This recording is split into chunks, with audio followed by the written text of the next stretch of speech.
Welcome back to my channel. అందరూ ఎలా ఉన్నారు? ఈరోజైతే నేను మీ అందరికి ఒక మంచి పాయసం అయితే చూపిస్తాను. తాలికలు సగ్గుబియ్యంతో. మరి ఇప్పుడు గణేష్ చతుర్దశి అయిపోయింది, ఇప్పుడెందుకు తాలికల పాయసం అనుకుంటున్నారా? తాలికలు ఒకటి స్కిప్ చేస్తే పాయసం అనేది మనం దేవీ నవరాత్రులకు కూడా చేసుకోవచ్చు. టేస్ట్ అయితే చాలా అంటే చాలా బాగుంది. నేనైతే ఈ పాయసాన్ని మా వినాయకుని దగ్గర అన్నప్రసాదం రోజైతే చేశాను. అందరైతే టేస్ట్ చాలా బాగుందని అన్నారు. మీరందరూ కూడా ఒకసారి ట్రై చేయండి, చాలా బాగుంటుంది. ఇక్కడైతే నేను సగ్గుబియ్యాన్ని ఒక 3 అవర్స్ పాటు కడిగి నానబెట్టి పక్కకు పెట్టుకున్నాను. అలాగే బియ్యం పిండి, బెల్లం, ఎండు కొబ్బరి, ఇలాచి, బొంబాయి రవ్వ, డ్రై ఫ్రూట్స్, అలాగే కాచి చల్లార్చిన పాలు అయితే ఇక్కడ నేను తీసుకున్నాను. ఇప్పుడైతే ఒక గిన్నె పెట్టి అందులో కొన్ని వాటర్ వేసి వాటర్ అనేది మసిలిన తర్వాత మనం కాస్త బెల్లాన్ని వేసుకోవాలి. ఈ పిండి అనేది మన తాలికల కోసం అనమాట. ఇలా బెల్లం వేయడం వల్ల పిండి అనేది సప్పగా ఉండకుండా ఉంటుంది. మనం తాలికలు తినేటప్పుడు తాలికలు కూడా తీయగా ఉంటాయి. బెల్లం అయితే కాస్త కరిగిన తర్వాత పిండినంతా వేసి బియ్యం పిండిని కలిపేసుకొని చల్లారిన తర్వాత పిండి చేతికి కాస్త నెయ్యిని రాసుకొని అంతా పిండినంతా బాగా కలపాలన్నమాట.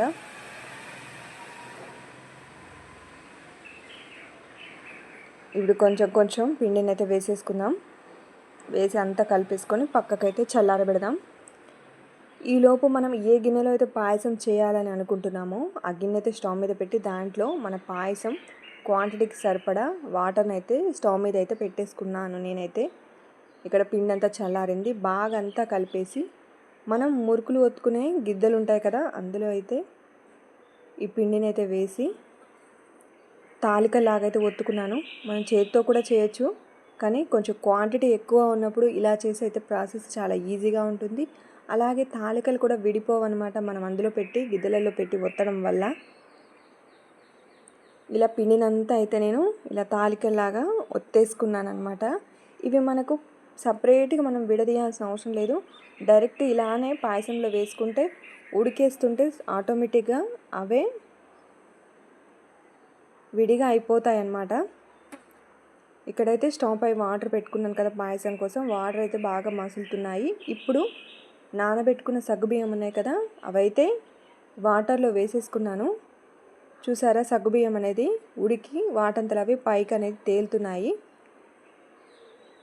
అంతా ఒకసారి కలిపేసుకోవాలి, కింద అడిగేం అంటకుండా. ఇక్కడైతే సెల్ఫీ కెమెరా ఉందన్నమాట, అందుకే రివర్స్లో కనిపిస్తుంది. మళ్ళీ పాయసం కదా ఎడమ చేతో చేశాను అని అనుకోవద్దు. ఇలా చూసారా, సగ్గుబియ్యం అంతా పైకి ఎలా బాగా వచ్చాయో. మంచి సగ్గుబియ్యం తీసుకోవాలన్నమాట. ఇప్పుడు మనం ముందుగానే చేసుకున్న తాలికలను కూడా అంతా ఇందులో వేసేసుకొని అలాగే ఎండు కొబ్బరిని కూడా కడిగి కట్ చేసి ఇందులోనే వేసేసుకోవాలి. కొబ్బరి అనేది బాగా ఉడికితేనే బాగుంటుంది.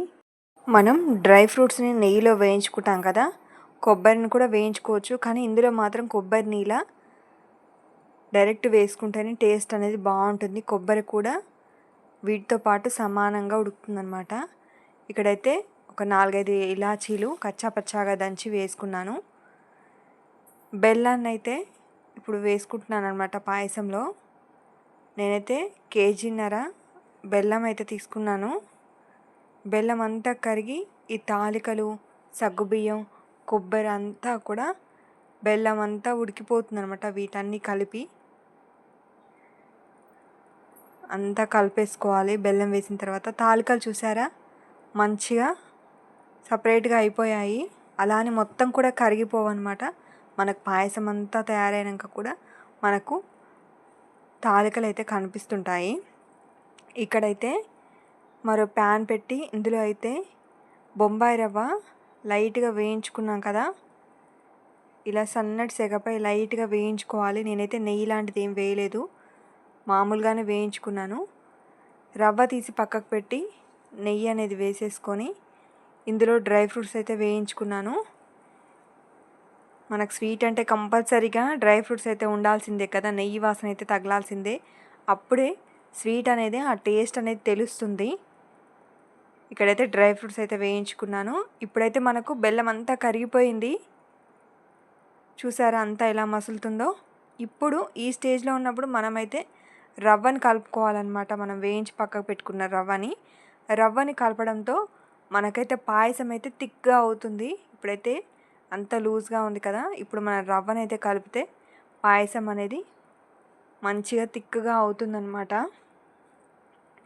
మనకి పాయసం తింటుంటే మధ్య మధ్యలో తాలికలు, కొబ్బరి, డ్రై ఫ్రూట్స్, సగ్గుబియ్యం ఇవన్నీ మధ్యలో తాకుతుంటే చాలా బాగుంటుంది. అలాగే కొంచెం పిండి మిగిలిందనమాట, అందులో కొంత వాటర్ని వేసి అయితే ఇందులో కలిపేసుకున్నాను. కలపకపోయినా పర్లేదు, ఆల్రెడీ మనం రవ్వ యాడ్ చేసాం కాబట్టి తిక్కుగానే ఉంటుంది. ఇక్కడైతే 1 లీటర్ పాలైతే కాగబెట్టి చిక్కటివి చల్లార్చి పక్కకు పెట్టుకున్నాను అనమాట.